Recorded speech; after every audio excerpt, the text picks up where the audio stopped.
Hello friends, कैसे हैं आप सभी लोग। स्वागत है आपका आपके अपने channel Navneet GS study platform पे। थंबनेल आप लोगों ने देख लिया होगा। हम बात करने वाले हैं उत्तर प्रदेश की PSC exam, public service commission. PCS भी कहते हैं लोग, पब्लिक कमीशन सर्विसेज, बट जो रियल नेम है वो है पब्लिक सर्विस कमीशन। इस एग्जाम के विषय में हम बात करेंगे, जानेंगे क्या है इसका सिलेबस, क्या है एग्जाम पैटर्न, कैसे होते हैं एग्जाम्स, कैसे मिलती है नौकरियां, इस विषय में जानेंगे। बिना समय को बर्बाद किए चलिए जानते हैं क्या है हमारे इस पेपर का एग्जाम पैटर्न। सबसे पहले होगी प्रारंभिक परीक्षा, प्रीलिम्स एग्जाम कहा जाता है। फिर होगी मुख्य परीक्षा और फिर लास्ट में क्या होगा, साक्षात्कार होगा। अब समझिए, जो हमारा मेरिट का नंबर जुड़ेगा, जो मेरिट नंबर आएगा वो किस पर आएगा, मुख्य परीक्षा पर आएगा। ठीक है, जो हमारा मेरिट का नंबर होगा वो मुख्य परीक्षा पर होगा। प्रारंभिक परीक्षा केवल क्वालिफाइंग होगी, इसको केवल क्वालिफाई करना रहेगा। लेकिन इसके दो एग्जाम्स होंगे, अभी मैं इसको और विस्तार से बताता हूं। जब आप ये क्वालिफाई करेंगे और आप मेरिट में आएंगे तब आप मुख्य परीक्षा दे पाएंगे, और आपकी नौकरी लगने के लिए मुख्य परीक्षा की मेरिट नंबर और साक्षात्कार के नंबर, इन दोनों के नंबर ऐड करे जाएंगे और देन लास्ट में आपकी बनेगी फाइनल मेरिट। अब आइए जानते हैं सभी एग्जाम्स को विस्तार से, कैसे कैसे होंगे, कैसे कैसे एग्जाम किया जाएगा और क्या क्या इनका सिलेबस होगा। शुरुआत करेंगे प्रारंभिक परीक्षा से, आइए जानते हैं। आइए अब जानेंगे प्रारंभिक परीक्षा के बारे में। क्या होती है प्रारंभिक परीक्षा? मेंस एग्जाम जो होता है हमारा, मैंने बताया था प्रीलिम्स होगा, फिर मेंस होगा और फिर इंटरव्यू होगा। जॉब के लिए जो मेरिट बनेगी वो इन दोनों से बनेगी, मतलब इन दोनों में जो नंबर आएगा उससे हमारी जॉब की मेरिट बनती है। वहां से मालूम पड़ेगा कि हमको कौन सा पद दिया जाएगा।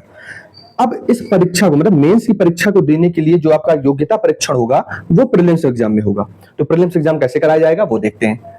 पेपर 1 आएगा, पेपर 1 में क्या आएगा, जीएस आएगा। इसमें जनरल साइंस होगी, हिस्ट्री होगी, ज्योग्राफी होगी। अब इस पूरे सिलेबस को मैं अगली वीडियो में विस्तार से आपको बताऊंगा। तो जीएस आएगा, 150 क्वेश्चन आते हैं, 200 मार्क्स के आते हैं, समय 2 घंटा दिया रहता है और प्रत्येक गलत क्वेश्चन पे 1/3 की नेगेटिव मार्किंग होती है। मतलब आप 3 क्वेश्चन गलत करेंगे तो 1 क्वेश्चन के बराबर नंबर आपका काट दिया जाएगा। साथ में अब देखिए 1/3 दिया गया है, मतलब कोई भी गलत क्वेश्चन करने पे आपको 0.33 की नेगेटिव मार्किंग भी मिल जाएगी।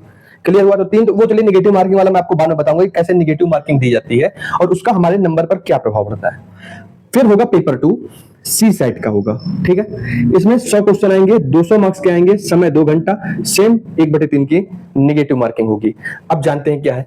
पहली बात, ये दोनों पेपर एक ही दिन में कंडक्ट कराए जाते हैं, सुबह की पाली में और शाम की पाली में। मतलब एक शिफ्ट सुबह लगेगी, एक शिफ्ट शाम को लगेगी और ये दोनों पेपर होंगे। प्रीलिम्स में आपके पास होने की जो मेरिट होगी वो केवल पेपर 1 पे डिपेंड करती है, मतलब जीएस पर डिपेंड करती है। पेपर 2 जो होगा वो क्या होगा, क्वालिफाइंग होगा। क्या होगा, क्वालिफाइंग होगा। ठीक है, इसमें हमको कितने परसेंट नंबर लाना है, 33% नंबर लाना है। मतलब यहाँ पे हमको 34 से 35 क्वेश्चन बिल्कुल सही सॉल्व करना ही करना है। आप 100 भी कर लेंगे कोई मतलब नहीं होता है, बात केवल 33% की होती है। आपके 33% नंबर आ गए, बात खत्म, आप सी सेट क्वालिफाई कर गए। मतलब 200 में आपको कितने नंबर लाना है, 66, लेकिन मेनली 66 के 70 तक अगर आपके नंबर आ जाते हैं तो आप क्वालिफाई माने जाओगे, अगर एक भी क्वेश्चन गलत नहीं होगा तो। अब आगे जानते हैं प्रीलिम्स के बारे में। आपने जान लिया कि प्रीलिम्स एग्जाम ऐसे होगा, पेपर 1, पेपर 2 आएगा, जीएस सी सेट होगा। सुबह की शिफ्ट में जीएस लगेगा, शाम की शिफ्ट में सी सेट लगेगा। जीएस का पेपर तब चेक होगा जब आप सी सेट में 33% नंबर लेकर के आए होंगे। फिर जब जीएस का पेपर होगा उसमें जो मेरिट निकालेगी गवर्नमेंट, जो मेरिट आयोग निकालेगा, उस मेरिट के आधार पर बेस्ड होगा कि आप मेंस के लिए योग्य हैं या नहीं है। तो जो मेरिट बनेगी वो पेपर 1 पर बनेगी। जीएस में 150 क्वेश्चन आएंगे, 200 नंबर के आएंगे, समय दोनों ही एग्जाम में 2-2 घंटे का होगा। गलत क्वेश्चन करने पर 1/3 की नेगेटिव मार्किंग दोनों ही पेपर में लगी होगी। अब जानेंगे मेंस के बारे में, ये मुख्य परीक्षा की। अब जो पेपर आपका होगा, जो परीक्षा होगी, उसमें जो आपकी मेरिट बनेगी ना वो यहां से बनेगी। जो प्रीलिम्स था वो किस लिए था, प्रीलिम्स था मेंस देने के लिए। आप प्रीलिम्स में क्वालिफाई होंगे तो आप मेंस में बैठ पाएंगे। मेंस और इंटरव्यू से जब क्वालिफाई होंगे और जो फाइनल मेरिट बनेगी वो मेंस और इंटरव्यू से ही बनती है, प्रीलिम्स के नंबर नहीं जुड़ जाते हैं। तो जो वो मेरिट बनेगी उससे आपकी नौकरी पक्की होती है। अब मुख्य परीक्षा का क्या क्रम होता है उसको जानेंगे। पेपर 1 हिंदी आएगा, कितने नंबर का आता है, 150 नंबर का ये पेपर आता है।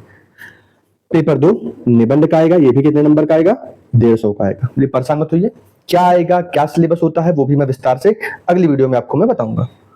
पेपर 3 में जीएस 1 आएगा, यहां से 200 नंबर के पेपर चालू होते हैं। पेपर 4 जीएस 2 का होगा और ये 200 नंबर का होगा। पेपर 3 ये आपका जो है ये भी 200 नंबर का होगा। पेपर 4 जो होगा GS4 का वो भी क्या होगा आपका 200 नंबर का होगा। ये भी 200 नंबर का आपका यूपी स्पेशल उत्तर प्रदेश विशेष पूछा जाता है। पहले ये ऐसा ऑप्शनल होता था, जैसे यूपीएससी का एग्जाम होता था वैसे ये होता था और ऑप्शनल के रूप में आता था और इसका ऑप्शनल हिंदी होता था। लेकिन इसको अभी हाल ही में बदल दिया गया है और बदल करके क्या कर दिया गया है, उत्तर प्रदेश विशेष पूछा जाने लगा है। ठीक है, तो यहां तक आएगा और देखिए कितने नंबर का आपका पेपर टोटल हो जा रहा है, 2, 2, 4, 2, 6, 2, 8, 2, 10, 2, 12 और 3, 15। तो जो मेंस का आपका टोटल पेपर होगा वो कितने नंबर का होगा, 1500 नंबर का होगा। और 100 नंबर का आपका इसमें जुड़ेगा साक्षात्कार। क्या जुड़ेगा, साक्षात्कार मींस इंटरव्यू। इंटरव्यू तो टोटल आपका 1600 नंबर का पेपर होगा और जो मेरिट बनेगी वो इस पर बनेगी। ठीक है, हिंदी और निबंध आपको समझ में आ रहा है। जीएस में आपका हिस्ट्री, ज्योग्राफी और आपका सोशियोलॉजी ये सब चीजें आती हैं। पॉलिटी, कॉन्स्टिट्यूशन, इंटरनेशनल रिलेशन ये सब GS2 में आएगा। GS3 में आपका साइंस, इकोनॉमिक्स, एग्रीकल्चर, एनवायरमेंट और GS4 में एथिक्स, इंटीग्रिटी लगभग आएगा। फिर उत्तर प्रदेश के बारे में इन दोनों पेपर में साहित्यिक, भौतिक मतलब भौतिक क्षेत्रीय विषय में क्या भौतिक क्षेत्र है और साहित्यिक क्या क्षेत्र में उत्तर प्रदेश विशेष रहा है, उन सब चीजों के बारे में इसमें पूछा जाता है। तो ये आपका मुख्य परीक्षा का सिलेबस रहा और इसमें आपका ये इंटरव्यू किया रहा। आपने देख लिया कैसे पेपर होगा, प्रीलिम्स होगा, मेंस होगा और इंटरव्यू होगा। अब अगली वीडियो में, अब ये वीडियो ज्यादा बड़ी हो जाएगी, अगली वीडियो में मैं प्रीलिम्स में क्या क्या सिलेबस पूछा जाता है, मेंस में क्या क्या सिलेबस आता है, इसकी भी मैं अलग अलग 2 विस्तार से वीडियो आपको बना करके दूंगा। तब तक के लिए अगर वीडियो अच्छी लगी हो तो चैनल को सब्सक्राइब जरूर करें, लाइक करें। बहुत मेहनत से ये वीडियो आपके लिए बनाई जाती है, तो इसके लिए कृपया करके इस पर लाइक जरूर करें। ठीक है, तब तक के लिए जय हिंद, जय भारत।